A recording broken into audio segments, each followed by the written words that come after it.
नमस्कार दर्शक बंधु मु जीवन स्वागत करुच्ची मोर आज गोटे नुआ भिडियो तो दर्शक बंधु आज आम भिडियो जाना कि आप जो प्रधान पीएम किसान मान प्रधानमंत्री किसान समृद्धि योजना आप पैसा पाँच जहाँकि 21तम किस्ती आमर अलरेडी पाई सारे आपने 21टा किस्ती पाई सारे बर्तमान आसवाक जाऊँगी 22 नंबर किस्ती। ठीक अच्छे तो आप 22 नंबर किस्ती पाइबे तो से आप बैंक अकाउंट को आसो और बैंक अकाउंट जो आसो आपर तो कौन बैंक अकाउंट रे आप जानवे और आपको निज निज स्टाटस केमी आप चेक करेंगे तो सेटा आपको जनइबी और आपंकर ये KYC स्टाटस माने आपको जो बैंक खाता को आपंकर आसो तो आप पीएम किसान आपंकर निज निजर ये KYC ठीक अच्छे कि नहीं तो से विषय में आपको जनइबी। जो वीडियो भल लगे तो वीडियो को लाइक करे चैनल टी सब्सक्राइब करने जमा ही भूलुनी।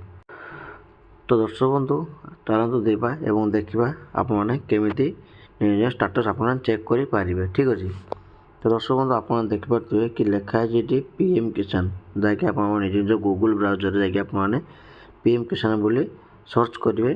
सर्च कर सारापर आप कौन हम ना एमती गोटे पेज बाहरी आसो पेज आसला आप देखते प्रथम लिखाई ये पीएम किसान तो ये आप कौन करेंगे ना क्लिक करेंगे।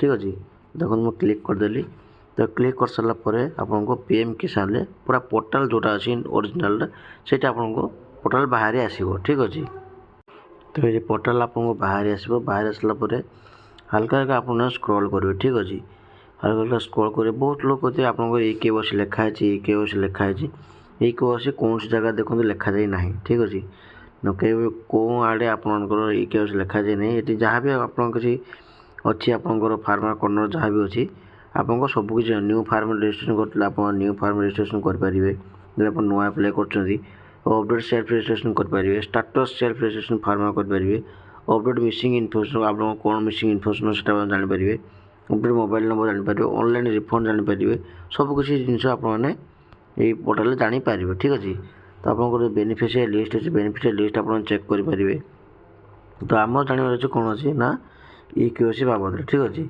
देखिए तो ये सर्ट फर्म लिखाई कि नाउ योर स्टाटस। ठीक अच्छे नाउ योर स्टाटस आप कौन करेंगे ना क्लिक करेंगे। ठीक अच्छे देखो तो मुझे क्लिक करदेली क्लिक कर सारापर आपंकर नाउ योर स्टाटस को आपको नहीं सारापर आप देखो लिखाई ये रजिस्ट्रेशन नंबर। ठीक अच्छे तो ये रजिस्ट्रेशन नंबर माने हो आपन जो फॉर्म अप्लाई करते माने आपंकर पीएम किसान जो फॉर्म अप्लाई करते तो से आपको गोटे कोड नंबर थी। ठीक अच्छे जोटा कि आपंकर गोटे एप्लिकेशन नंबर एवं कोड नंबर सेटा हूँ आपर रजिस्ट्रेशन नंबर। ठीक अच्छे तो आप कौन करेंगे ना यही जगह आपंकर रजिस्ट्रेशन नंबर देवे। ठीक अच्छे एवं आपको जो कैप्चा अच्छी ये कैप्चा पर आप क्लिक करेंगे आपको जो कैप्चा थी भल भाव आप देवे। ठीक अच्छे दे सारापर आप कौन करेंगे ना गेट OTP लिखाई ये गेट OTP अच्छे गेट OTP पर आप कौन करेंगे ना क्लिक करेंगे। ठीक अच्छे गेट OTP क्लिक कले क्लिक कर सारापर आप कौन हम ना आपंकर गोटे मोबाइल नंबर जोटा कि आप पीएम किसान मोबाइल नंबर ऐड करदे। ठीक अच्छे मोबाइल नंबर आप जो पीएम किसान ऐड करेंगे तो सही को कौन जीव ना गोटे OTP जीव।